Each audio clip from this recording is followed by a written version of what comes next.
This is the vision I had in my head, literally. So why not, right? What's going on, y'all? It is me. And look. Okay. Before you come for Auntie, because I know it's been 2 years. It's been 2 years too long. Right. We appreciate that. But we family. And you know how family, sometimes family disappear for a little bit. And they just go off, and then they gotta come back eventually. Family gotta come back, you know what I'm saying? That's how family work. You always make your way back around somehow, some way. And we here. Your auntie is back. I missed you. I hope you missed me. I missed you. I hope you could get comfortable. We are in the car. Some things have changed. Season 2 of the podcast. So welcome, new nieces and nephews, old fam that's been around the house. Welcome to season 2 of the Young Auntys Podcast, episode 1. Oh my goodness. And honestly, I thank God for this opportunity. I thank God for bringing me back here. I even thank him for the topic. Like, literally, the title of this episode is from the Lord. I lied to you not. And y'all know your auntie is transparent. I'm literally in the car for a few reasons, okay?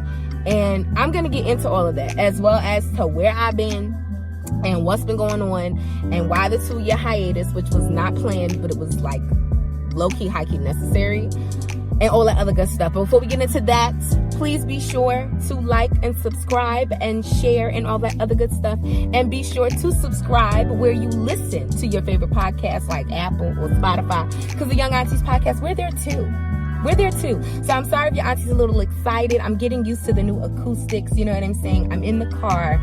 And I know it sounds much clearer. I feel much more comfortable. And that's probably the biggest reason why we're here. So our title and topic and intro into season 2 today, and moving forward, is a lesson I have learned over the last 2 years, that life is not linear, but it's always worth living. Okay? And so if you are to reunite with your auntie and find out where we've been and kind of pick up where we left off, but in a much better way, then please stick around. Get your snacks, get your beverages, get whatever you need. If you go in the house, you go in the fridge. All right, don't eat up all my snacks. Okay, I'm cooking and I gotta get to work. Get through the work week next week with lunch and whatnot. So just don't eat up all my snacks and drink up all my juice. You know what I'm saying? Make sure the fridge is closed before you think you just walk away, come in the living room and sit and talk. All right, but your auntie is in the car. This may be, in all honesty and transparency, this may be the new studio for all intents purposes, unless we get blessed with an opportunity to actually be in a real studio. We're here. And I remember years ago, I would always, and even still now, always come to my car to talk to God. I remember I used to, before I associated it with God, like this was when I was really in more like, I'm more spiritual than I am religious and stuff like that. And I'm even still more like, I'm not about to sit here and say I'm a religious person. But it was very like in a naive way.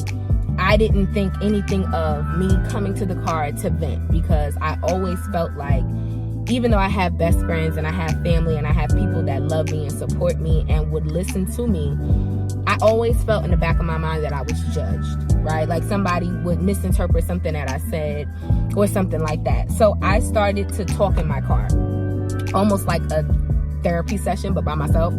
Weird, I know, but if you sit in your car for long periods of time, you develop a relationship. And there's a comfortability in here that is very odd. So for years I was doing that, and I also incorporated recording my voice, right? And this is before podcasts. This is when I was at Willie P. So like 2016, 2015, I've been sitting in my car recording myself as a form of venting when I really felt like I needed to get something off my chest, whether it was good, bad, indifferent. Usually if it was something that was really emotional, like something that really occurred to me and I was like, I can't talk to nobody else about this, right? And then as I started to grow my relationship with God, I started to notice and recognize and just acknowledge, like, you're talking to God. Like, you're talking to him. Like, you're building relationship. This is prayer. And so I remember making a mantra like, my prayer closet is my car, because I feel the most genuine and authentic in my car. I've had amazing spiritual encounters, spiritual experiences, healing conversations, healing, like, so much happens in my car. And it's always like a beautiful thing. And I always feel my most authentic self in my car. Not that I don't feel authentic in my house, and I didn't feel authentic in the first season. But the first season was really me getting my feet wet. And honestly, with me first, like, really starting to tap in and understanding what the purpose was behind the podcast. Why I felt like I had to speak or tell about my story or talk about things or give my opinion on things. And I really thank God on this for showing me the gifts that we have, you know, and gifts that everybody has, and how everybody has a gift and a talent that is so important to the whole kingdom. Like, that's so important in bringing all kind of souls into the kingdom of God, right? And I'm not going to be overly religious, I promise, in this first episode, but I have to be honest and transparent with y'all. And the only way for me to do that is to be my genuine and authentic self. And that's exactly what y'all are getting right now. So God showed me through a course of different experiences over the last 2 years that when it comes down to gifts and talents, you know, being an encourager or being able to encourage people is a gift. And it's not because I'm awesome and I'm great. It's a gift from the Holy Spirit, right? To be able to speak life into people that may be just on the brink. And I'm nobody special. So you're probably an encourager. Y'all remember how when I first started this out and I said, because everybody is, and I still stand by this, everybody is an auntie or an unc to somebody, whether we know it or not.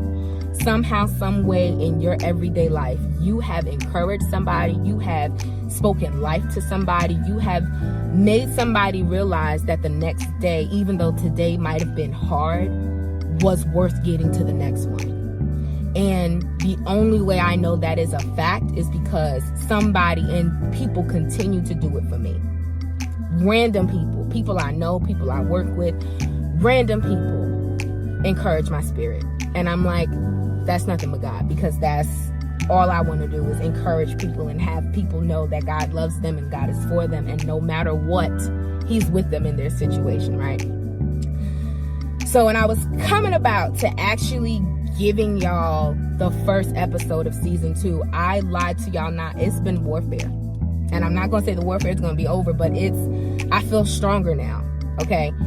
And it was a situation of imposter syndrome. It was nobody really cares to hear you anymore. It was, you know, your setup ain't right. You ain't got a right microphone. You don't have a laptop yet. You know what I'm saying? It was a bunch of this stuff. And I mean, shout out to my true sister friends that would encourage me and have been encouraging me this whole time, that are like, yo, you just need to do it. Like, just do it, put it out. You have a voice. People, like, come on now, stop playing. Like, we have track record, right? And so it was nothing, of course, but the enemy plaguing on my insecurities at the time, right? And me in that space, in that season where I was really forgetting that I'm God's child, like God is for me. And everybody goes through those seasons and valleys. It's gonna come, and you know, I again, thank God that I've gotten through it, and I'm up on, you know, like we doing this, you know what I'm saying? Me and Jesus, we like this, and I'm cool with understanding that we have to ride the waves of life, which is why when God gave me this title, and I was like, Lord, I don't know when I'm going to feel comfortable enough to actually record the way I want to and then feel confident enough to put it out. But I want a title that's going to make sense. I want a title that's going to give cohesion to what I'm talking about and to the testimony I'm going to bring later, because I have to share it with y'all, because it literally speaks to the fact of the title. Life is not linear, but it's worth living anyway. So let's just do a quick little update, right? Before we get a little bit more deeper into where Auntie has been and where my mindset is, because there's one particular story I want to tell y'all that totally transformed everything, including my mindset, my emotions. And I'm just now almost a year and some change after a situation happened, to be able to fully understand and grasp I was meant to be where I was. Everything that happened was meant to happen. Like the day the incident happened, I had no idea I was meant to be there. But the morning of, my spirit knew this is exactly why you were supposed to be here. Like, yes, you went through hell. The last 12, not even 24 hours was a hellish experience. But by God, it will never happen to you again. But you were meant to be here, right? So before we get there, let me update you on what's going on in your auntie life, okay, over the last 2 years, all right? So let's say First things first, all right, your auntie is a college graduate. Finally, children, finally, fam, your auntie is a graduate, all right? We finished that bachelor's of psychology with a minor in African American studies, all right, on June 2nd. What was that? 2022? I think I was class of 2022. Yeah, just a year ago. So thank the Lord for that, because baby, I praised across that stage. All right. And for our YouTubers that will be here watching, I'm going to include a little clip here of me praise dancing across the stage as they had said my name and gave it to me. And they still said my name wrong. But I was like, you know what?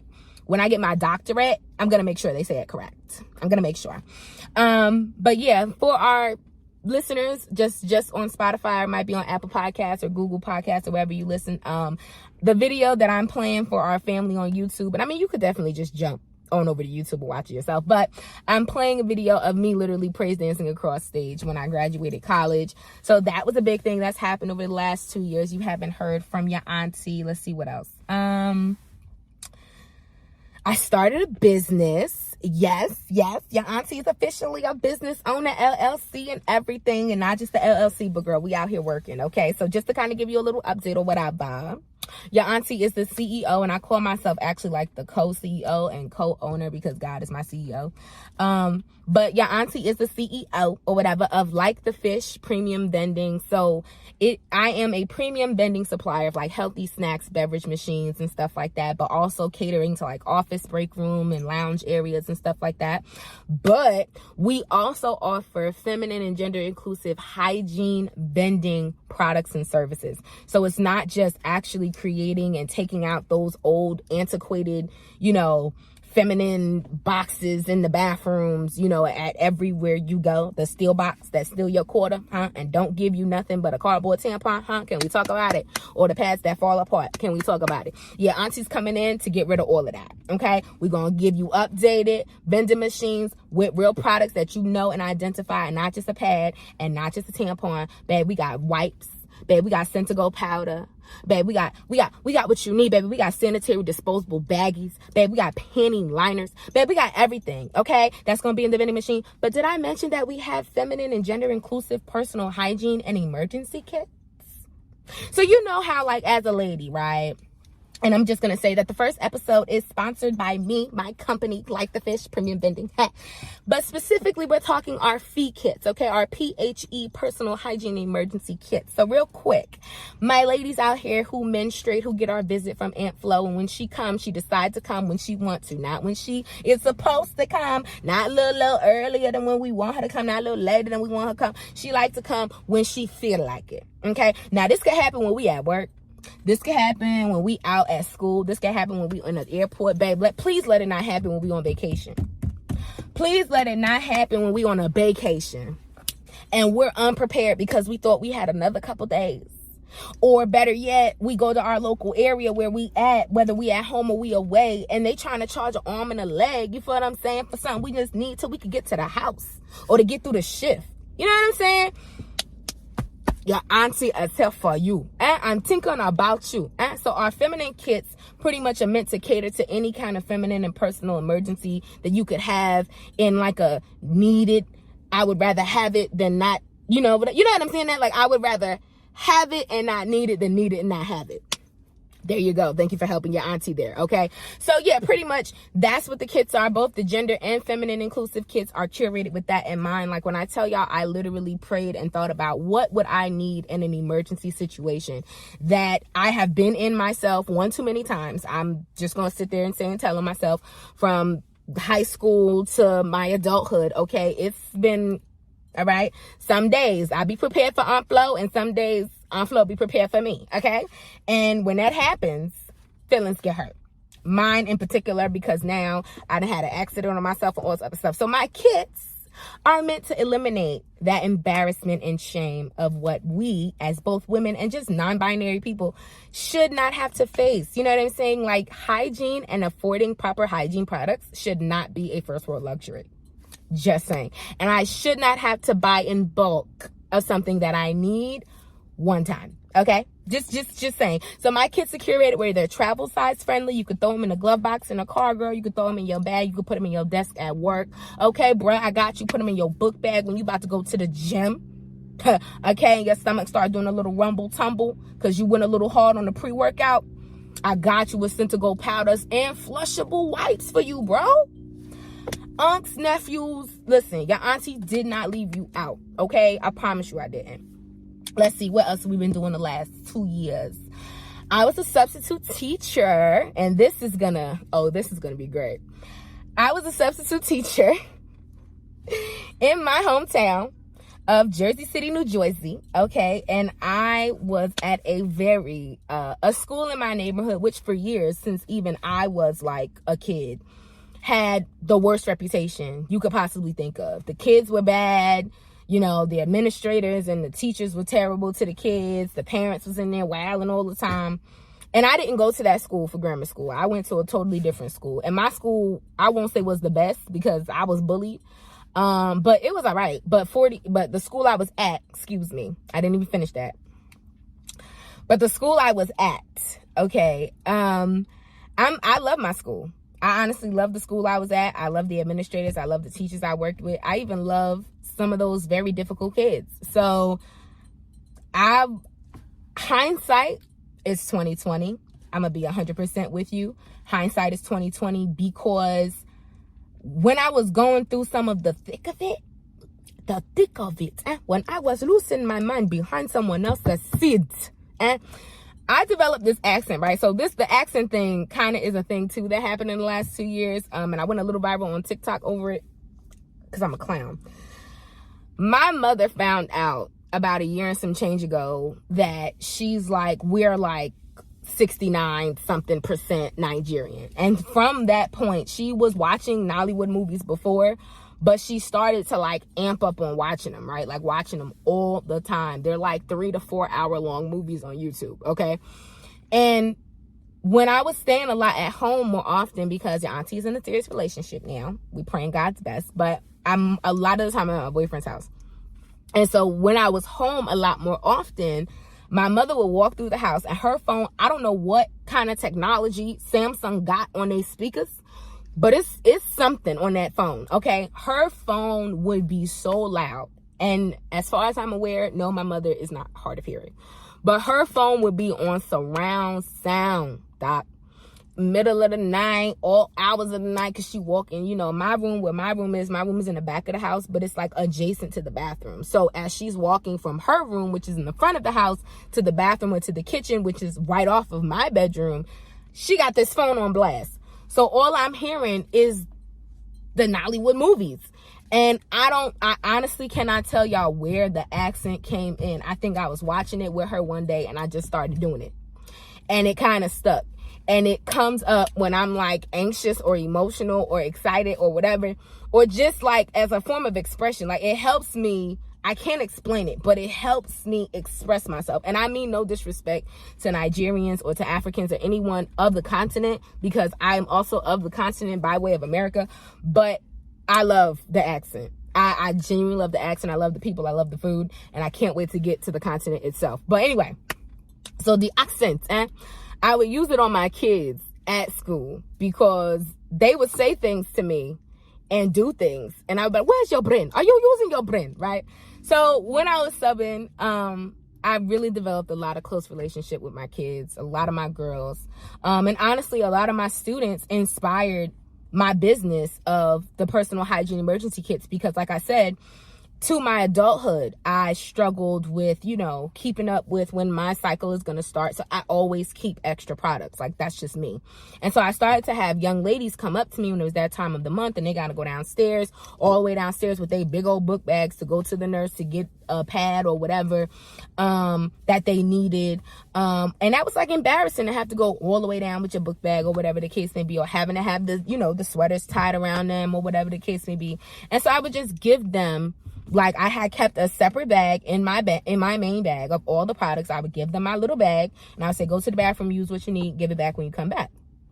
Whether it was a pad missing or feminine wipes missing or whatever, I knew that there was some need my students were feeling, and the school, whether wasn't seeing it or wasn't able to fill it.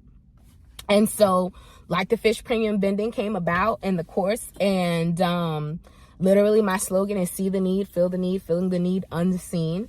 And that's really where my heart is. My dream and desire is prayerfully we will be a community resource. So, community local organizations will be able to have them for their, their communities that they serve, with no qualm or question about, certain products being available, especially for like those in the homeless community, those that might be, in the queer community that are facing certain things, Black women and Hispanic women and things like that. Like, there's a lot of places that I can see the need, and God has showed me the need. More so, God has showed me the need, or like opportunities where I would be able to be a help. And that's really all I want to do. So yeah, that's the business. And that's the whole kind of the business, the subbing and all that other good stuff. Let's see what else. I briefly mentioned the relationship. Auntie's been in a relationship, a serious relationship, for a year and some change now. And I'm happy. We're happy. Relationships are hard work, y'all. Like inner self, inner work, inner self work.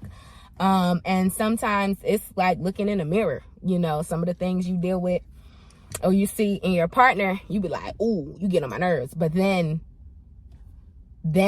you think, or something should hit you. At least it hits me. Like, you do that. And I be like, ooh, I do, don't I? Okay. All right. You got me. All right. So I need to deal with that within me. Okay. But I love him. I love my man. He is my best friend. And biggest supporter, biggest cheerleader. Maybe one day I'll bring him on here. Y'all be able to meet him, but he gonna stay where he at for now. But no, your auntie is taken care of, and I'm good. Promise you, I'm good. My family adores him, and that's the biggest thing for me. So, not biggest, but biggest thing is he loved God more than me, and I know this, and I'm not mad because I love God more than him. But I be, working on it. Like, God, no one comes before you. I'm being transparent, being honest. Okay, your auntie's honest. Working on my relationship with God. Nobody comes before you, Jesus. Nobody comes before you. So show me priority. You, what's next? You know what I'm saying? That's how I'm trying to live my life these days. Let's see. What else? What other updates? I said I was subbing, so I'm not subbing anymore. A lot of people come to this park to play tennis. This is like the fourth person to come and play tennis. I'm sorry, y'all. I'm sitting in the parking lot because I feel comfortable here. I'm just chilling, watching people learn how to play tennis. And I wish I ain't have on my new sneakers, because I'd be like, can I get a rack? I don't know how to play though. I ain't even properly dressed. Let me stop playing. Anywho's, what else is there to update on? I guess from the last season, so from season 1, I think I might have left off where I was working for the real estate broker. That situation, we separated. It was in the better interest of both of us. At the time, I was going through a very strong mental fight. It was a fight for my creativity, because I was really, really, really adamant about doing the podcast. I was really adamant about, being focused on making sure I produce content every week. And, my work schedule was like, at first I was supposed to have a certain kind of freedom. I was supposed to have a certain kind of time. And then it wouldn't be that way. And then things just started to shift and change. So I did, I utilized the time I had in the office as much as I could to record when I could and stuff like that. But it was really like part of me was feeling just creatively stifled. And I started to recognize, like, I'm very big on content creation. Like, it's a big part of who I am. And so at the time I was also, being honest, immature. And I wasn't on my grown woman-ish. You know what I'm saying? Like, I just wasn't prioritizing properly. But I will thank the Lord that I was still able to maintain a good relationship with the owner of the brokerage. And even to one day, I remember it was like a year and some change had passed, and you know, we had separated, went separate ways, and it was kind of that. And I was watching from afar, in support always, of course, of like the brokerage growing, right? Like her getting more clients, selling more houses, getting more real estate agents on. And I'm like, yo, I was there for the beginning, like I was there for the jump, yada yada yada. And about a year and some change later, I remember me and my boyfriend were riding like around the corner from where the office was. And there was a food spot, black-owned food spot right off the corner that I was like, yo, this is my spot. This was my spot when I worked here. So he was like, all right, let's get something to eat from around here. I was like, all right, cool. And as I'm standing there, I just felt something in my spirit just being like, walk around the corner, see if, you know, your previous boss is there. And I was like, why would I do that? Like, she's not going to want to talk to me. Like, I doubt she's going to want to talk to me. And it was just like, no, walk around the corner, just see if she's there. It's no harm, no foul. If she's not there, just walk around the corner. So I was like, all right, I feel like this is redundant, but I'm going to walk around the corner. So literally I walk around the corner, and I was like, but as I'm walking around the corner, I'm like, but what am I going to say? Like, if she's there, what am I going to say to her? And God was just like, I'll give you the words. It's okay. Just go and say hello. I said, now you want me to say hello. At first, it was you just want me to walk around the corner. Now you want me to go and say hello. So I'm like, all right, I'm going to go say hello. So at the time, I also had very briefly started like being a VA, so a virtual assistant. And I was specifically like, you know, still using the knowledge that I had learned and skills I had gained. Oh, that's why y'all coming to play tennis together. Oh, okay. I had used the skills and knowledge that I had learned like over the years, but from when I worked with her to become like a VA, a virtual assistant, to do like real estate services, administrative assistant stuff. It didn't really go far, but God was telling me the whole time, like, this is not a path I necessarily want you to take right now. And I was still like, no, but it's another side hustle. I can make more money. I could get some money, because I wasn't working, I don't think, at the time. Like, I was struggling with just being a sub, and I wanted a side hustle, and I wanted something, and I was still researching the vending machines. So it wasn't like I had anything, you know, I didn't even have the kits yet. So I was really starting from anywhere, like kind of pulling straws, but kind of hoping God would sign off on something that would stick and work. And I had tried the VA. I spent money. I had been played, scammed multiple times for free work, and I was like over it. And he was like, do you get it now that this isn't, do you get it? And he's like, if I'm going to tell you to do something, I'm not going to let nobody scam you about it. And I was like, I bet. So kind of dropped the VA thing. But before I dropped the VA thing, when I went to go see my previous boss, you know, it was all love, honestly. Like, it was all love. Like, I saw her, she's like, hey, like, you know, what are you doing here? Like, you around in the area? You know, we kind of chopped it up for a quick second. And I was like, I just honestly want to thank you, you know, for everything that you showed me, and for taking me under your wing for the time that you did. And I learned a lot from you, and I really appreciate like your professionalism and how you always have been hospitable towards me and stuff like that. And she's like, well, you were a great employee. You know, it was just a time for us to kind of separate. Like, it is what it is. Like, God knew what was best for the both of us, and we're both doing well. So it's not, you know, no issue or whatever. And so no love lost kind of thing. And so as we were talking, you know, I told her, like, you know, I'm a BA now, and this, down, and third. So if you ever need, because I saw that there was no assistant in my seat. And I was like, so if you ever need, you know, any help or anything on the back end, you know, I'm always willing to, you know, help out, share my virtual business card and everything, right? Boom. So it was after that. And honestly, when I walked out of the office, I felt great. I felt lighthearted. I felt like a true weight had just been lifted off of me. And I didn't even realize it was there. So from that point, I was like, okay, you have to work on letting go of things that really emotionally don't serve you. And I want to say it was about almost a year later, that a very traumatic experience happened to your auntie that I've mentioned briefly to people around me. Very few people in my personal life actually know what happened to me. But the bigger point of why I'm even going to tell y'all my testimony, because that's what it is. The bigger point of why I'm going to tell y'all my testimony is because I want y'all to really pay attention to how God will use any and every situation to bless you and bless other people around you if you let him. Okay? So, for the sake of this story, I feel like there's some bugs outside my car, but I'm outside, so it's okay, Auntie. It's okay, Auntie. It's all right. They're not in the car, they're outside the car. So for the purpose of what I'm going to be talking about next, I'm going to give a few warnings. Why you got to pull all the way over here?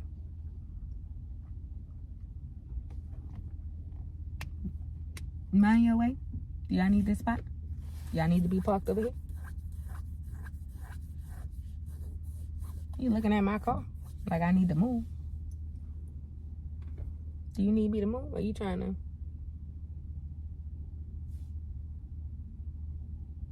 Did somebody drop headphones or something? Oh, he dropped his headphones. Oh, okay. He dropped his headphones. Oh. They was sitting there the whole time. I hope I ain't roll them over.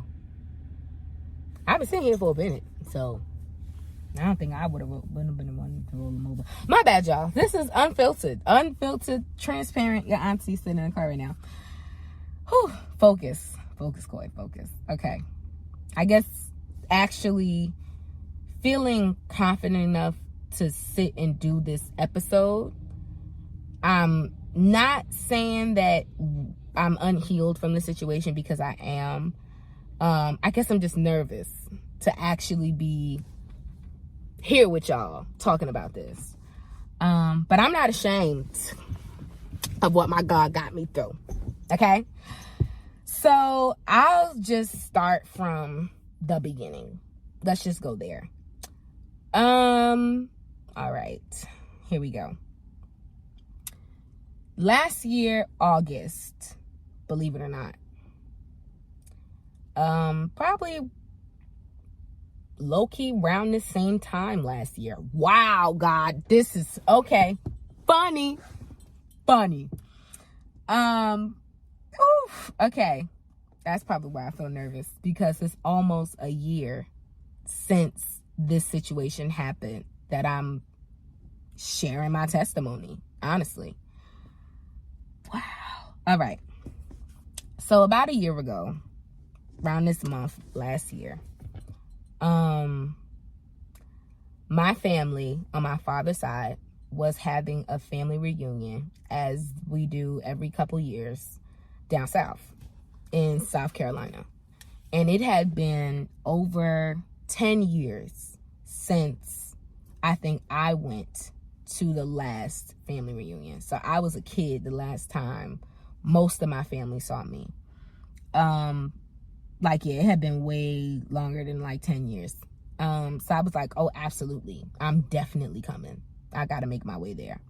Now, I have a brother, which I was introduced to my brother, and I don't think I've ever told this story, but I was introduced to my brother when I was 12 years old. My father introduced him. My brother was 13. I was 12. And my father pretty much one day picked me up from my house. It was nighttime. He picked me up from my house. He was like, get in the back, we driving. He was like, I got to take you to, I got to go somewhere. Pretty much he had to go somewhere. He's like, and then I got to pick somebody up. I got somebody for you to meet. And I'm like, I already knew my stepmother at the time, so I wasn't really sure who he was talking about. So we go to this little stop, whatever. We get back in the car. Now we head over from maybe a block over from my grandmother's house. And we pull up in front of these brownstone apartments. And he pretty much was like, so you have a brother.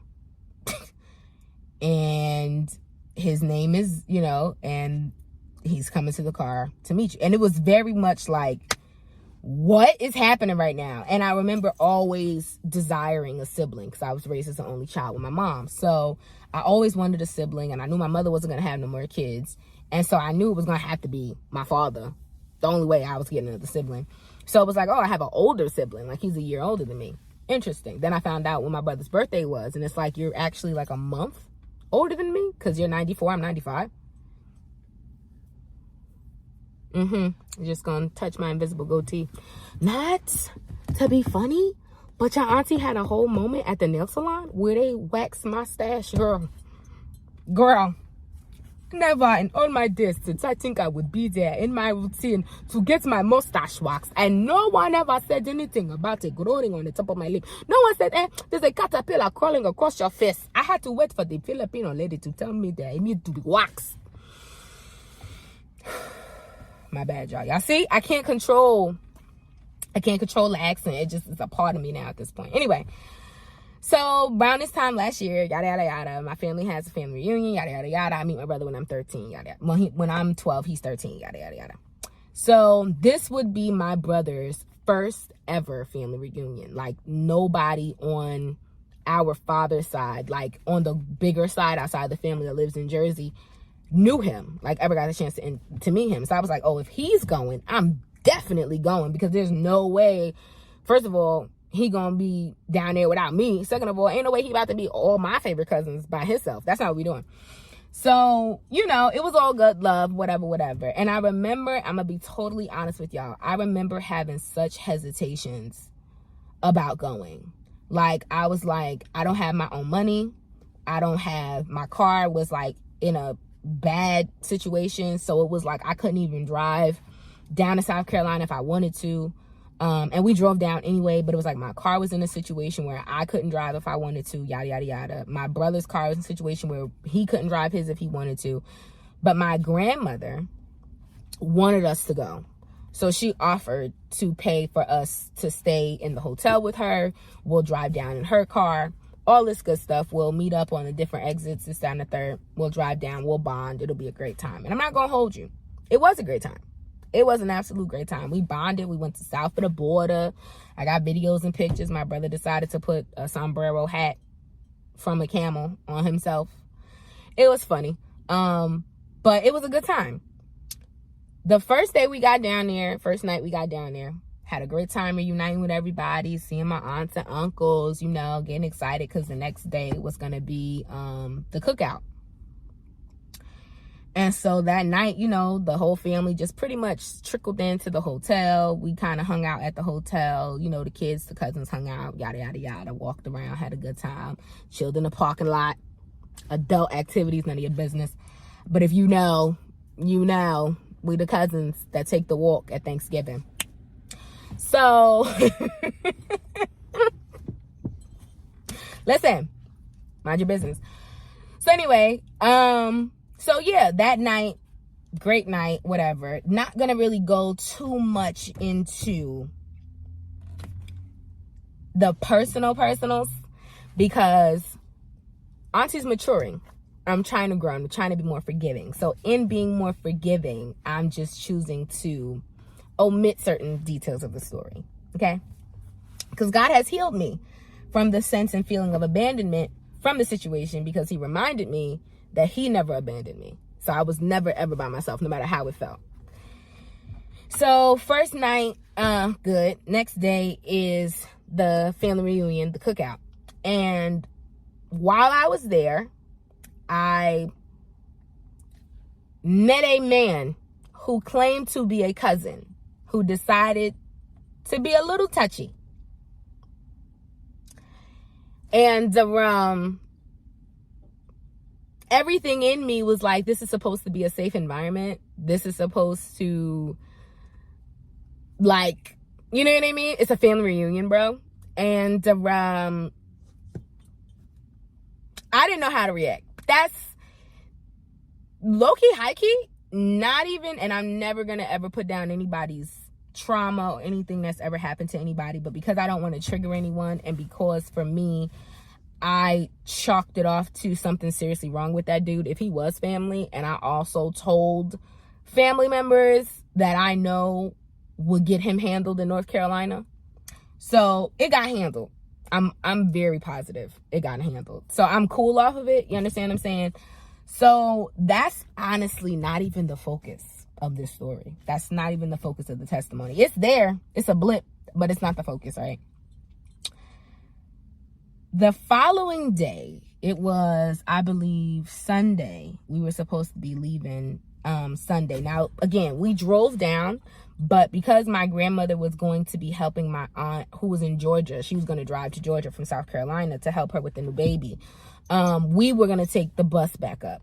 So she drove us to the first bus station that we were at while we were still in South Carolina. She drove us around, showed us like where she grew up, showed us our family house. We met an elder woman on our father's side, her side, who was like my father's grandmother. I think I met my father's grandmother, but they lived right next door to like where our family, where my grandmother grew up. It was really dope. It was really cool. After she dropped us off at the first Greyhound bus station, we get on the bus, and our next stop is Richmond, Virginia. We get to Richmond, Virginia, and y'all can hear it by the tone of my voice that it's changed when we went and got into Virginia. I can't remember necessarily the time we got to Virginia, but I feel like it was late. But we weren't supposed to be there late. Like, our bus was supposed to have maybe a 2-hour delay.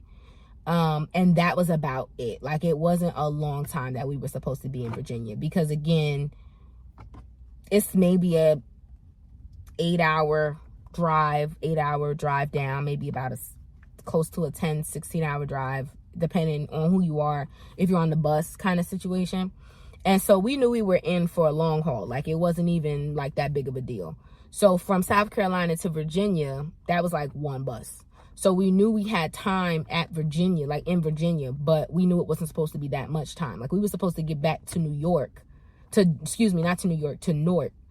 around like 5, 6 a.m. So it was supposed to be in and out kind of thing. So 2 hours turned to 3, turned to 4, turned to 6 hours. And we're waiting with over 50 other people, and no one's giving us information.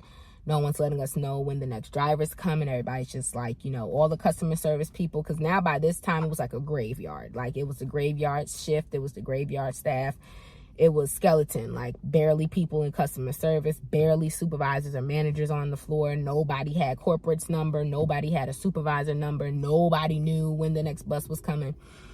And so my brother, in that moment, I observed him to be extremely agitated, extremely frustrated. He had a very important, because my brother's an actor, he had a very important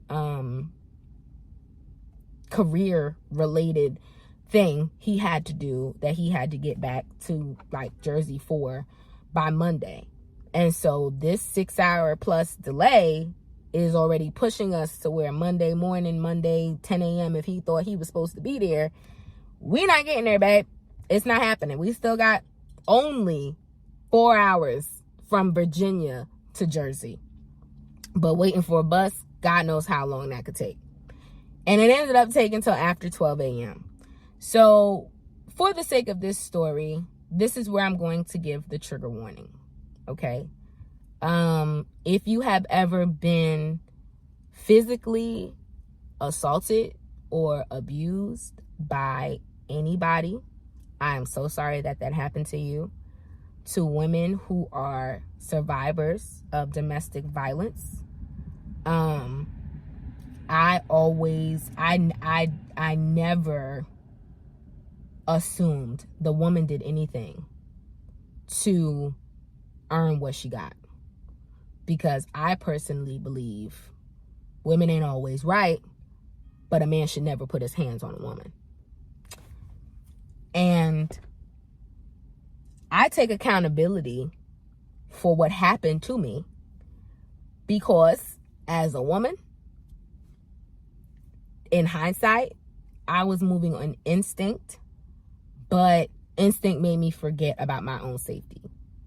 And that is what should have been top priority.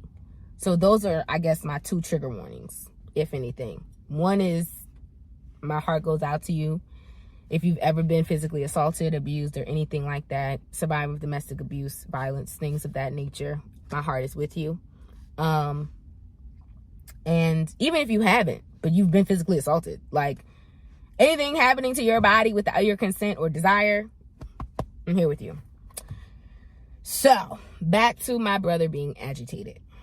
Now, by this point, we had no information. Nobody had a follow-up. Nobody knew anything. Or if they knew something, they wasn't going to tell us. So, for the sake of this story, I'm going to call the individual who actually assaulted myself and my brother King Kong. Okay? So, everybody's in the terminal. It's packed in the terminal. People are upset. More than just us are upset at this point. Okay? But I'm trying to keep a head about me. I'm talking to other people. I'm like, yo, did anybody find out anything? Did anybody get a reach through the customer service? Like, do they have a 24-hour number? You know, like their buses go 24 hours, 7 days a week. Like they should have a 24-hour customer service number. There's no reason why we should be sitting in a Greyhound bus station for over 6 hours because they can't get a driver. Because that's pretty much what it came down to. So this King Kong dude was standing in the middle of the doorway. Now, if you ever travel by bus and you go into the bus terminal, there's the gates that are individually numbered for each bus, okay? And usually the bus station personnel is the one standing at the bus, at the gate, excuse me. And they have on, y'all know, those bright yellow vests, them neon vests, to indicate that they are a part of safety personnel, they are a part of maintenance, or whatever the case may be. So this King Kong dude, and I call him King Kong because I lied to y'all not. This dude was about 6'4", big black dude with a bald head. I'm not trying to be stereotypical. I'm literally describing him. Big black dude with a bald head, about 6'4" and 300 something pounds. I kid you not. His whole hand was bigger than my head. I kid you not. So this big gorilla dude, all right, is the one at our gate, and he just standing there. So my brother goes up to him at first and is trying to ask him questions, and he giving real short, snippy answers, and it's making my brother just go like this. So my brother's getting agitated, and it's starting to come out in his voice, and I'm like, I've been in customer service for over 10 years. I know that is not how you get anything that you want. More bees with honey than flies with vinegar, something like that. So I'm like, let me try. Who did I think I was? But let me try, right? Use my feminine charm. So I said, sir, I'm so sorry for my brother being like, you know, extra. It's been a very long day. We've been traveling since yesterday. We've been here for over 10 hours and no one is giving us any answers. Could you please tell me if you have any updates about the next time we're going to get a bus driver? Pleasant, right? That was nice. This man goes,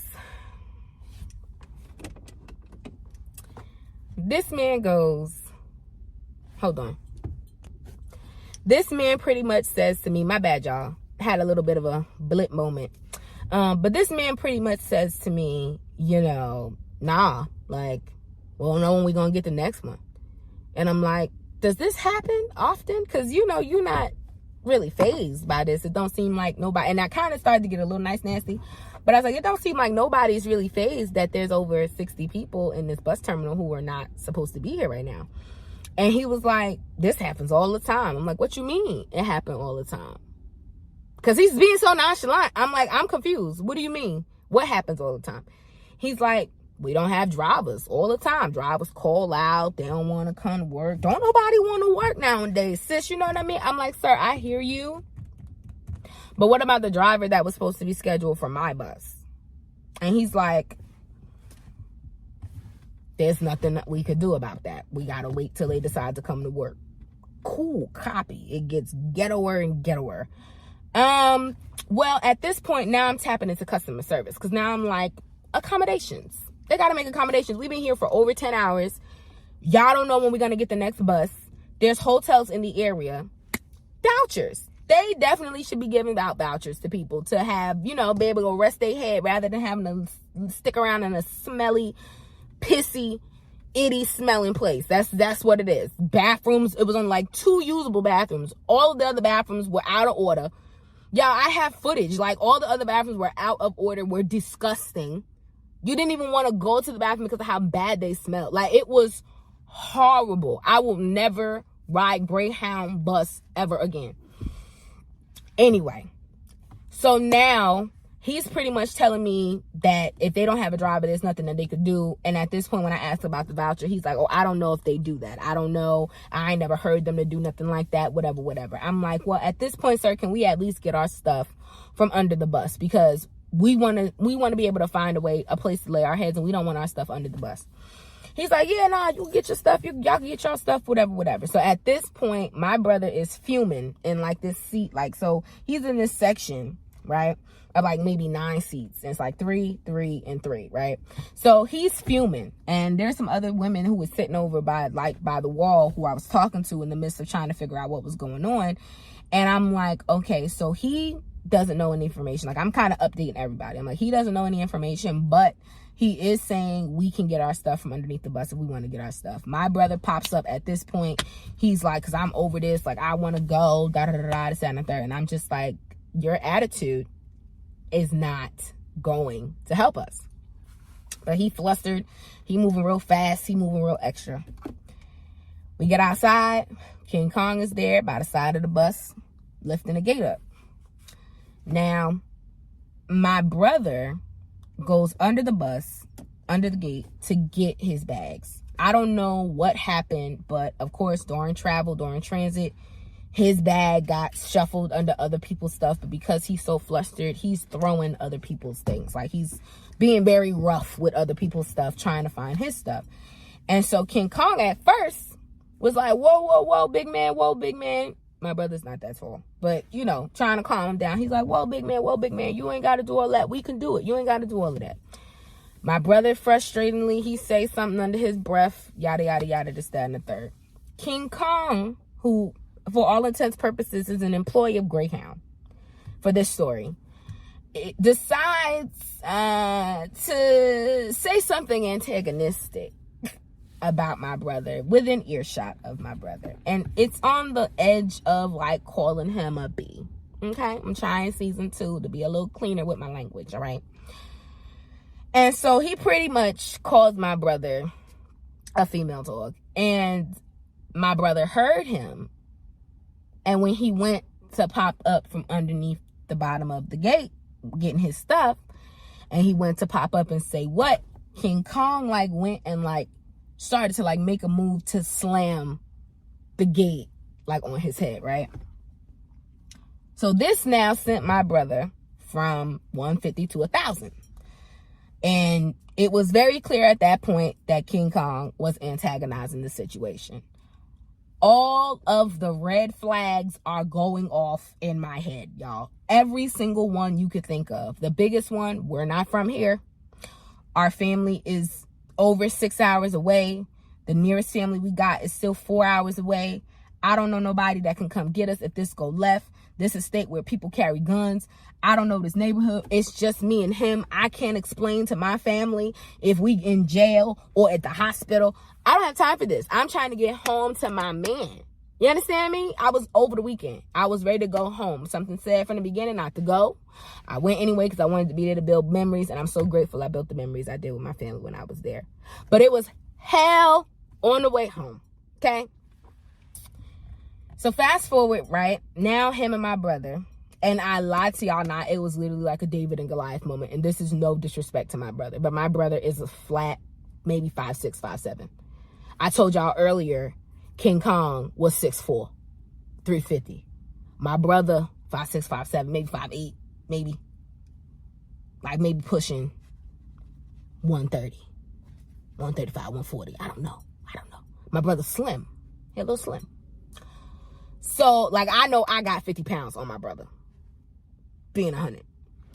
So, when I tell you fear, we're in my mind, but I'm like, hey, you know, I'm trying to, this is where I said I lost my place. This is where I was like, this was not woman's business. This was not for me to interject. You know what I mean? It wasn't for me to come in and bump my gums about.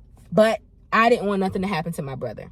And I stand on that. I was willing to put myself in a line of fire to protect my brother because it was just me and my brother. I, all my life, wanted a sibling. And I felt like regardless if he's the boy, regardless of whatever, you know, he's my brother. And I'll be damned if I let something happen to him in front of me. they're going to have to do something to both of us. Like, that was my mindset, right? Like, God is really a protector. I kid you not. So, I'm telling you, I had the Napoleon Chihuahua complex. So, fast forward pretty much, long short of it, King Kong and my brother start going at it physically. It was a situation where at first they was just like talking smack to each other. And in the midst of them talking smack to each other, myself and the supervisor, who was shorter than me and slimmer than my brother, where they find these people, I have no idea. But me and this dude are in between trying to keep apart my brother and King Kong, right? From actually getting to each other. Somehow, some way, I remember getting spun to where I was no longer in front of my brother, but I was in front of King Kong, right? And somehow got spun again and then pushed out the way. When I got spun and pushed out the way, my brother and King Kong start going at it. I saw it was not going good for my brother in that moment. And on pure instinct, I lied to y'all not. I reacted and I pushed, like with everything in me, I pushed King Kong's shoulders back against the bus.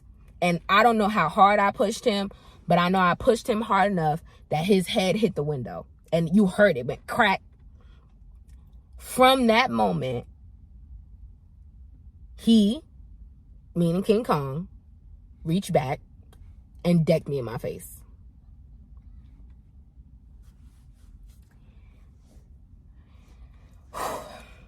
First time I've ever actually said that to people who are not family. And if you are family and you've never heard of this, you've never heard anything about this situation, that is what happened.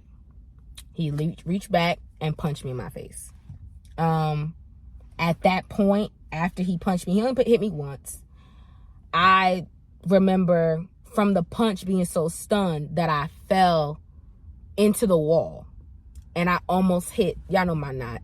I almost hit my knot again on the wall, right? But I remember screaming at the top of my lungs before anything happened, like, yo, somebody call the cops.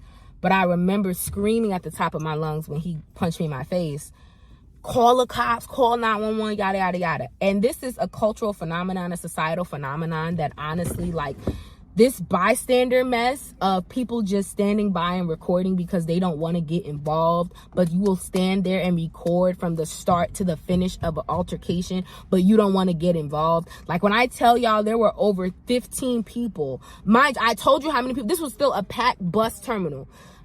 15 plus people were standing around. Nobody intervened. Nobody tried to check on any, nobody did nothing. And there were men standing there.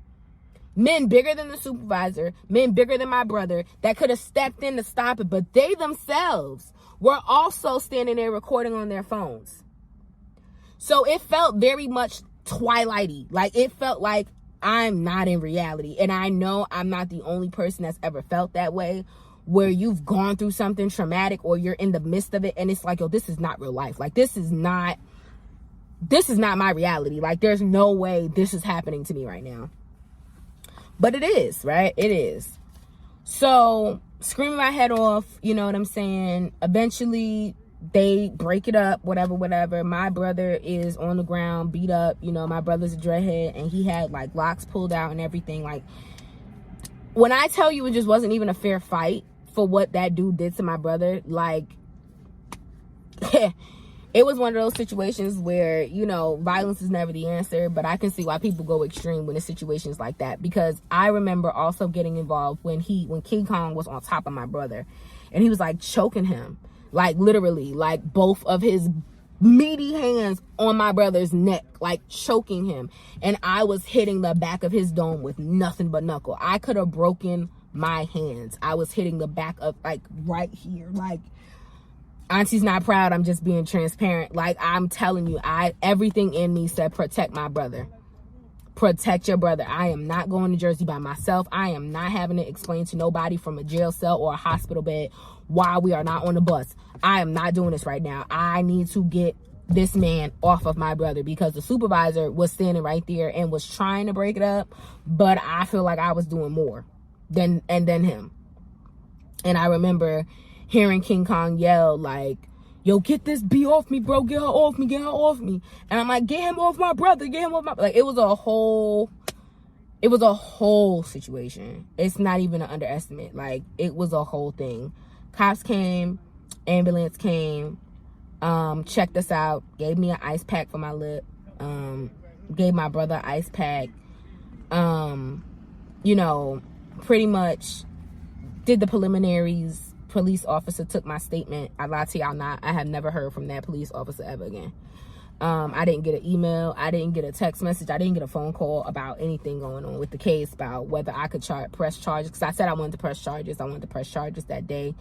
And, you know, she was just like, oh, if you want to do that, you're going to have to stay till Monday to do this, that, and the third. And I was like, can I call it in? You know what I'm saying? It was a whole thing. So there's probably a bunch of reasons why it didn't go through, but because God got them. So I'm really not beat or pressed.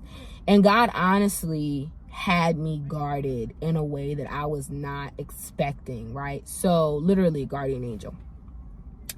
So in the midst of all this happening, right, we had tried to call my father to see if he can come and get us. I had called my boyfriend with all of this going on, and he's freaking out because, like I said, our car wasn't in the best condition. So there was no way he was going to be able to make it from Jersey to Virginia. Like, it just wasn't happening. So I, you know, and even to this day, I still, like, I'm so apologetic for him going through that, where he wanted to get to me, but he couldn't get to me, and there was literally nothing he could do about it. Like, that's a whole nother situation for another time, but we're here to talk about the testimony of God, okay? So my first guardian angel came when we were outside and we were talking about what was going on with the police and everything else like that. And this dude named Chris, about 6'4", about 300 pounds, white dude, sweetheart, came over because I was hyperventilating. And I remember hyperventilating, and he had on a Greyhound, but it had on an orange with his vest. And he had came over. I don't even know where he came from. I lie to y'all not. I have no idea where this man came from. But he came over to us, and he was talking to me, and he was calming me down. He was telling me to breathe, because when I tell y'all, I literally could not catch my breath because I was having an anxiety attack. Like, I could not believe what happened to me just happened. And people who I called thinking that they would be able to come and save me or save us, not even just me, left us high and dry. You know what I'm saying? And so all I wanted to feel was protected. That's all I wanted to feel. Chris came over and he started like comforting me. He started talking to me. My brother was on the phone with my dad at the time, and he was telling him, you know, from his side, his perspective, what happened. And Chris was telling me, you know, like, just calm down, breathe, don't even worry about it, because that dude can't leave this premises. I was like, what? Like, after I had calmed down and whatever, and he had talked to me, he was like, yeah, you know, I'm a GD. Like, that dude, he's done. He's done. And I was like, what's a GD? Mind you, boyfriend on the phone the whole time. He was on the phone with me for 4 or 5 hours with this whole ordeal. Even he tried to call my dad. Child, when I tell you, that part is like an auntie after hour situation. But no avail. You know what I'm saying?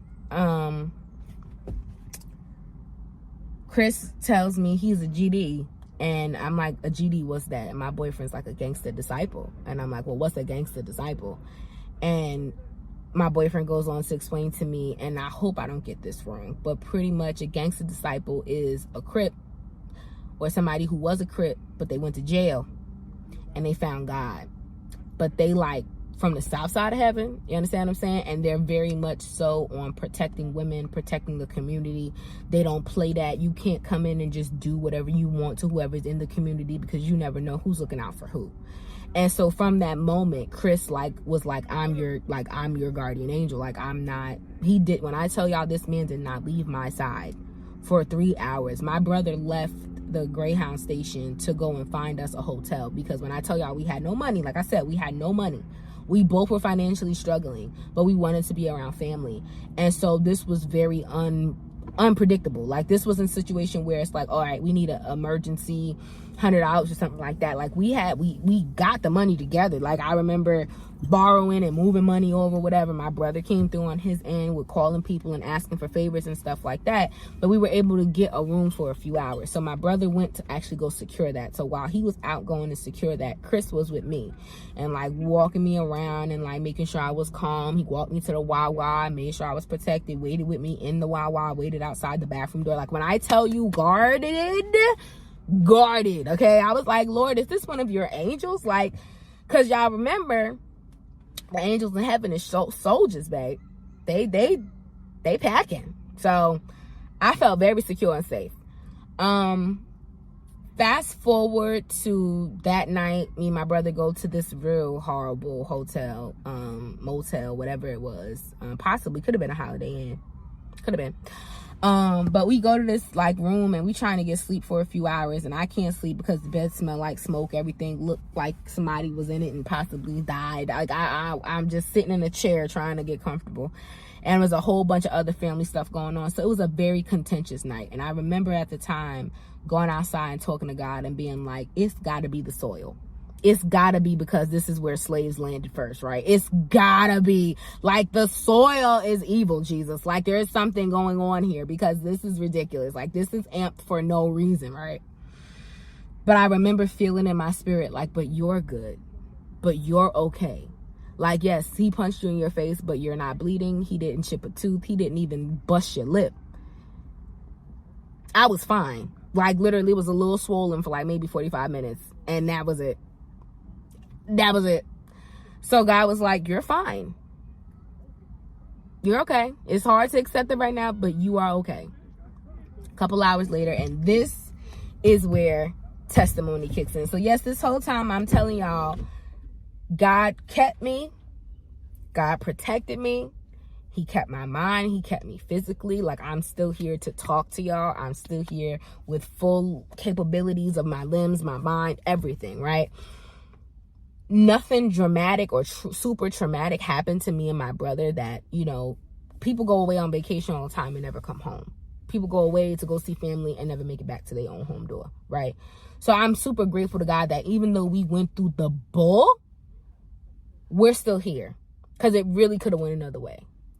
But, well, not even a but, semicolon that. The next morning, we walked back to the Greyhound bus station. It's not even like the next morning. It's literally like maybe 4 hours later, because we didn't know when the next bus was going to come. And the last time that I had spoken to a customer service rep, they were like, we should be getting our bus drivers in around 8 a.m. So if you want to come back around 8 a.m., you can do that. So it's like 7 going on 7:30, and we're making our way back. So it's still kind of late. Like, it's still dark out. Like, I'm not even going to hold you when I say 7:30. It was probably like 4 or 5 a.m. when we started making our way back. Like, we were at that motel for literally 2 hours. Like, it was a very uncomfortable place to be in. Not gonna lie. But we weren't there very long. Didn't get any sleep. Like, it was a situation where I was like, when we get on the bus, I'm gonna sleep on the bus. So we walked back to the bus station. Now the morning shift is starting to come in. That dude that did that nonsense, he ain't even there no more, because apparently when I saw Chris again, because Chris worked the overnight into the morning shift, when I saw Chris, he pretty much told me, like, old boy was so nervous because he knew he couldn't leave on his own. Like, word had already spread what he did, that, especially hitting a female unprovokingly, like, whether I pushed him or not, I'm a female. So, I'm a woman, excuse me. So, you know, it wasn't all of that, but he wasn't even able to leave on his own. Like, from what Chris had told me at the time, he actually asked for a police escort off of the Greyhound premises. And I have to chuckle a little bit, because that's like really funny. Like, that's so funny. You were able to Goliath, you were just slaying over here, and now you need a police, the whoop whoop, you need the whoop whoops to bring you home. Interesting. Anyway, so the next morning, like a couple hours later, like I was saying, we get there and we're there chilling. Nothing major, nothing crazy going on now at this point. It's kind of slowed down. My brother and I had gotten into an argument at the motel, so we weren't really speaking at that point when we were inside the station. But I just did my best to keep my eye on him and know where he was at. And if he left, like, I'd call him, like, where you going? He'd be like, I'm going to the store or something like that. So around, starting to be about 6:30, 7 o'clock, my phone started dying. And I had walked to one end of the bus station, the whole terminal. I walked to one end, and there were like 2 outlets in the whole, I wish I could make this up.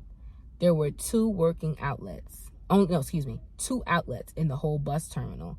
Only one of them worked.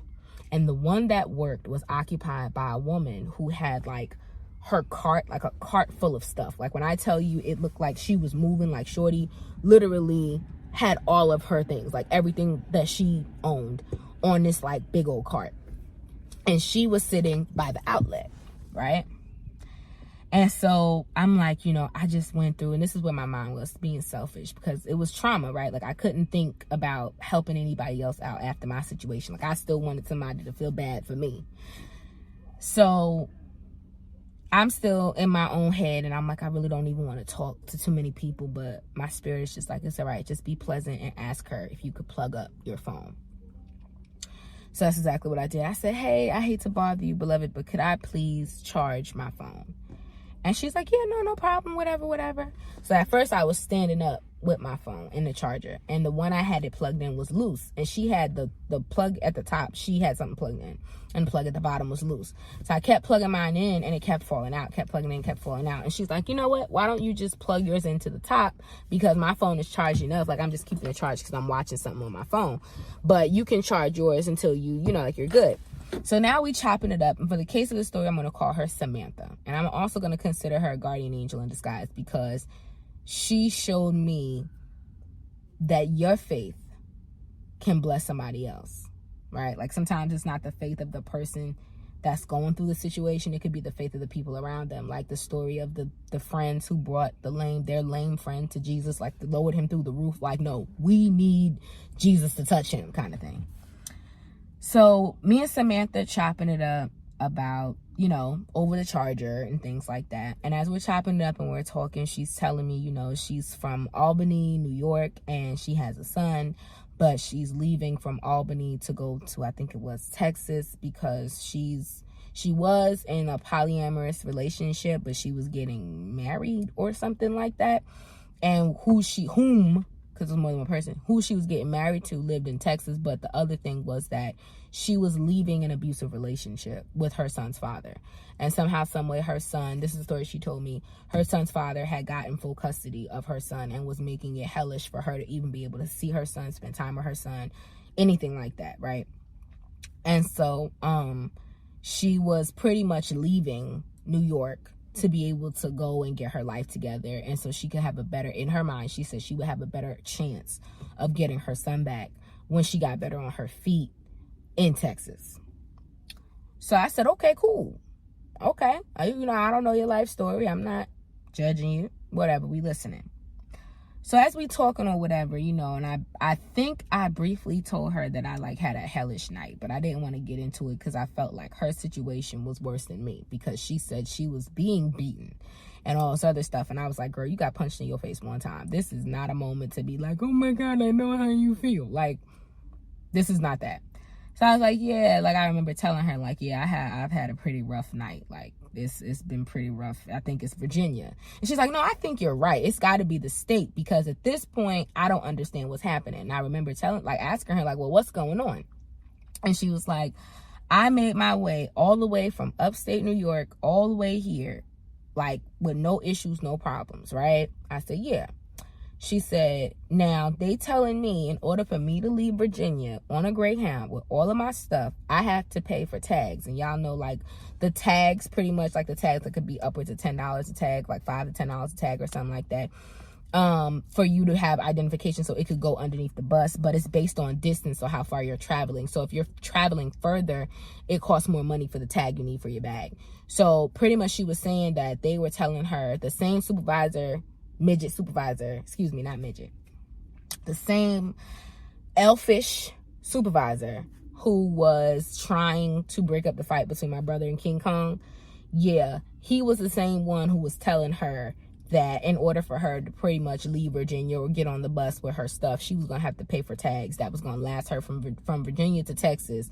She's going to have to pay for each tag for her bags. Now, I told y'all, she had everything she owned. Lady had over 20 bags, right? So now she's starting to have this little anxiety attack, and she's like, I don't have the money. I don't know how I'm going to do this. Like, I just got here. I didn't have any of these issues. I only have enough money to feed myself from here, from New York to Texas. I don't have enough money for the tags because they told me I wouldn't need the tags. Everywhere I've been so far, from Buffalo to such and such and such and such, has told me I don't need the tags to get it to Texas. So I'm like, well, listen, the God I know and serve ain't gonna bring you this far just to leave you high and dry. So you're not gonna have to pay for them tags. She's like, what are you talking about? Now, the confidence I'm speaking from, promise you nothing but the Holy Ghost. I promise you, it was a wisdom and a knowing in what I was saying. I was like, I don't know if this is prophesying. I don't know what it is, but the word says the Spirit will use who is available for whatever gift he feels necessary to give you in that moment, right? So I was just like, I remember saying, you're not going to have to pay for your bags. You're not paying for no tags. You're not going to have to pay for one tag. She's like, I don't know what you're talking about. And we started talking, and I was like, look, I believe everything happens for a reason. It's not a coincidence that what I went through, what you've been going through, and this is like a place of transition, it feels like. I said, it's not a coincidence that we're going through what we're going through right now. It's not a coincidence even that we were supposed to meet. And I'm telling you, you're not going to pay for your tags. It's not happening. I said, God is really not going to do that to you. He's really not. I said, when you get to Texas and you land and you ain't had to pay for one tag the rest of your way, all I want you to do is look up at the sky and say, thank you, God. She was saying, she's not a Christian and things like that. I said, you ain't got to be a Christian to thank God. You can be a Christian to believe in Jesus 100%. But if you still building your relationship with God and you still trying to get to know Jesus, you can thank God. Go ahead. The Father, Son, and the Holy Ghost. He is I am that I am. You can thank him directly. Go ahead. So we chopped it up for a little while longer. I started to take her mind off of, her being stressed about the tags and things of that nature. And it's my favorite time of day, sunset. And so eventually the new station manager, like the morning station manager, shows up. And for the case of this story, I'm going to call her Nina, because I don't know if that's her name, but I'm going to call her Nina. So Nina is the station manager, or whatever the case may be. And I remember saying to Samantha not too long ago, like, you're not going to pay for your bags. Like, it's just not happening. And something said, go talk to the lady. Now, Miss Nina was a black lady with dreads. And she gave me auntie vibes. I was like, I feel like I could go talk to Miss Nina. Like, Miss Nina going to be able to help me out. So I went over to her, and at first I had told Miss Nina about my situation that had happened before, and she gave me all the corporate cards I needed. She told me how to file a complaint. She told me who I need to write to. She told me everything that I needed pretty much to pursue further against Greyhound, whatever was going on that happened with me. And so I approached her again. I was like, hey, Miss Nina. She's like, hey, Miss Koi, what's going on? I said, I need a favor from you, but it's not from me. She said, what's up? I said, you see that young lady over there? I said, she has been making her way, and I gave her a synopsis of the situation. And she said, you haven't had to pay. She started talking to Samantha. So she's like, you haven't had to pay or put tags on your bags these whole time. She's like, no, I have tags, but they told me these tags would be fine for me going all the way to Texas. And so Miss Nina said, I'm going to be right back. Don't worry about it. I got you. I'm going to be back. I kid y'all not. It had to be maybe 15 minutes before Miss Nina showed back up. Like 15 minutes shy of when Samantha's bus was boarding. Like, Miss Nina had disappeared. Like, I even walked through the bus terminal looking for her because Samantha was like anxious or whatever. And she was anxious. And so in her anxiety, she would be like, where's Nina? Like, I haven't seen her in a while. Like, it's been 30 minutes. Like, I don't know. I don't think she's going to be able to do it for me. I don't think she's going to be able to do it. And I'm like, stop doubting God.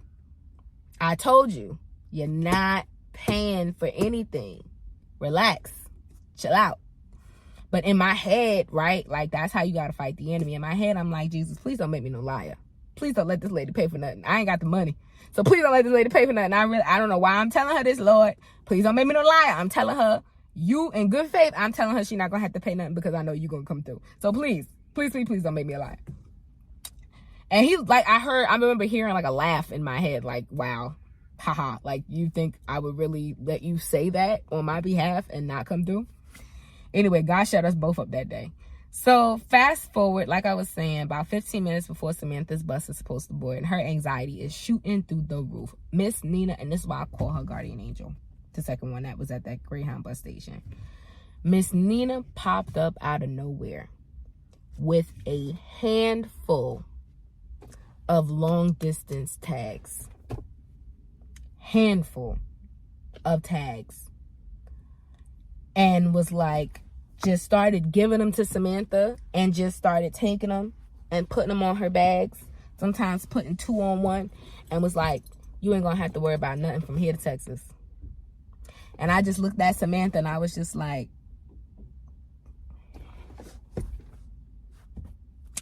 I told you I was gonna have to pay nothing. But really in my head I was screaming, Jesus, you are God, okay? Because you made that happen, all right?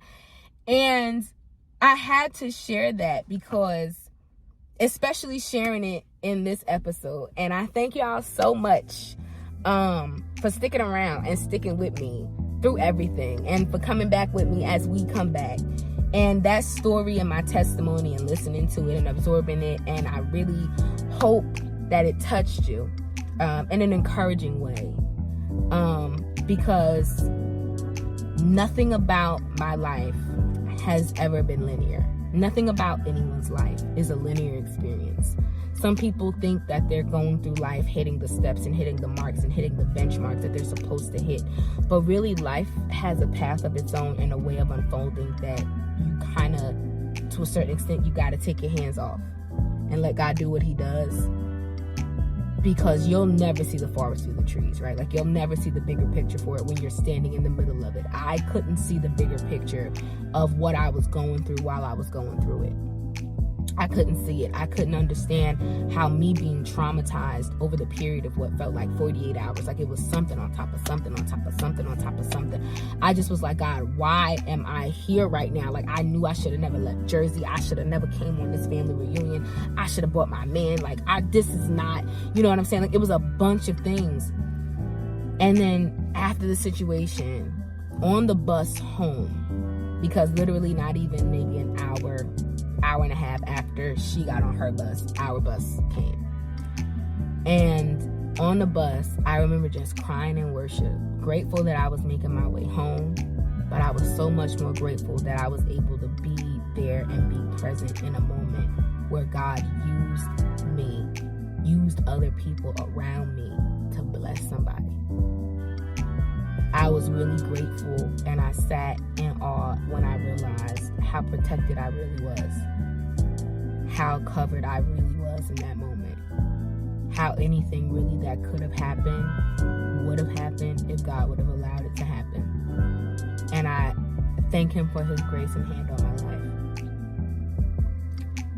I've never in my days ever thought I would be able to say I got punched in the face by a dude, because in my head it was always context of a relationship. And forgive me for that, but it was never some random dude I don't know, no family, no kin, no ties to, would ever punch me in my face. And it kind of taught me, you know what, when it comes down to certain men's issues, I'm gonna call 911, and I'm gonna keep calling 911. And it's inspired me to want to take self-defense classes and to want to get blicky trained, if you know what a mouse catoodle is. Yeah, just out of safety, because being a black woman is not safe in this country like that. Like, it really isn't. But that's for another time, kiddos. That's for another time. So I know I probably ended this in a different way, but yeah. Thank y'all. That's really it. It's no wise tidbit or nothing like that extra. I'm really grateful to just be here and be present and be able to share my testimony and tell y'all that the only way I got over was by God. the only way I'm able to sit here now with a smile on my face and say that I have no unhealed issues. And when I say no unhealed issues, I mean speaking to the Georgia situation, the Virginia situation. My family is a work in progress, and it's been a work in progress for about a year and some change since the situation happened. Because like I said, that incident trickled into a lot of other relationships that I'm still praying God's restoration and reconciliation for. Being transparent and honest with y'all. But that's really it for today's first episode. Life is not linear, but it is always worth living. I hope you understand that your life matters, that you are important, that no matter what your mountain is in front of you, that you are a conqueror, whether you feel like one or not, whether you see it right now or not. It may not look clear. It may be muddier than muddy, darker than dark. A midnight never looked so black to you. But I want you to know that you're not in the midnight by yourself. You're not in the valley by yourself. If you feel like you're in a valley or a cycle or you're stuck, it's a choice and you can get out of it. You ain't got to get out of it alone either. You can go to God, you can find religion, you can find something. I recommend going to Jesus, but you have community right around you. You've been blessed with people that will listen, that love you more than anything, and that are here for you. And that's a part of my testimony as well. I was encouraged by Chris, and in a few hours, God used me to encourage Samantha. And I pray it was like a trickle effect, that when she was on that bus or when she got to Texas, it's been a trickle effect where God uses her to bless other people. So I hope you enjoyed this first episode with your young auntie. I know there's no young auntie report this one, but I don't think we really needed one, did we? We'll cover that in next week's episode. We might be in a different parking lot. We may be back in this parking lot. Who knows? I am hot sitting in this car, and I have been in this car for a long time. Y'all have probably been watching me get glistener and glistener. And that's not a word, but I'm saying it. Get shinier and shinier as I sit here, because I am definitely in my still date out work situation, but I felt so strongly in my spirit to do this, and I'm so grateful that I did it, and I'm so grateful that God is still allowing me to do it, and I'm so excited for how we're gonna grow, because I've seen and had dreams about the podcast, from people we're gonna bring on to places I want to take y'all, to things that's just going on, and just chopping it up again with y'all, because we fam. And I love y'all. I truly do. Y'all don't know me like that or whatever. And if you new to the family, you're loved by everybody here. So I'm going to get on out of here because I'm hot and I'm sweating a lot. I'm scared to lift up my arms, actually. But I'm going to go. Before you go, please be sure to like, share, subscribe, and definitely follow the podcast at the Young Auntys Podcast on Instagram, okay? That should be up here somewhere. I'm going to do Instagram somewhere. But follow us on Instagram. I think I'm creating a thread. That's supposed to be the new Twitter. Yeah, auntie trying to get with it. I'm trying to get with it. Yo, when I tell you I'm a millennial for real, I feel so old. You be a substitute teacher in the inner city and see if them kids don't make you feel like 28 is old. Did I mention I turned 28 this year? Yeah, that happened too. But anyway, I'm gonna go. Y'all like, share, subscribe. Be sure to stick around for the next time. Put your bell on, right? Put your bell on, or put your little notification on, so that you always know when we here, when we drop it, when the family is gathering, or whatever the case may be. It's Friday today. I don't know when you're gonna see this, but today is Friday. So I hope you have a blessed and wonderful weekend. I hope that, whatever you're doing is in and on purpose, and that you continue to strive for better, okay? Because you can always be better. We're always gonna be better. And remember, life isn't linear, but it's always worth living, baby. Through the good and the bad days, know that there is a silver lining, whether you can see it through the rain or not. Look for the rainbow. I don't be looking for the silver lining no more, and I'm not gonna hold you. I look for the rainbow. The rainbow is a sign that, yeah, the rain came and the wind blew. I'm not gonna steal this favorite lyric from my favorite gospel song, but my house is built on you, Lord. So we look for rainbows, because silver linings be like real small to see. But rainbows, that's it for me. So yeah, Y'all have a blessed weekend. I love y'all. I'll holler at y'all soon enough. Drop your thoughts and comments. What kind of topics would y'all want me to talk about? What you want to yap with Auntie about on season 2 of the podcast? Okay, drop it down in the comments. Hit my back channel, DM me, email me, all that good stuff. All that will be in the description box below. For my podcast listeners and those who might be moseying on over to enjoy us on the YouTube sphere, okay, please be sure, all right, to put on your bell when you come on over here, or put on your notifications on your favorite podcast station so you know when the aunties are back again, because the next episodes coming up are going to be really special treats that no one's going to miss, no matter where you can stream or watch it. Okay, so your auntie loves you. I hope you love yourself. I hope you're loving others as well as you love yourself. And yeah, today's phrase of the day is Selah, which means breathe, if I'm not mistaken, or breath, holy breath, possibly. Either way, it's been helping me keep my mind and my focus. So y'all have a blessed day, blessed weekend, in and on purpose. And yeah, your auntie holler at you soon. Deuces.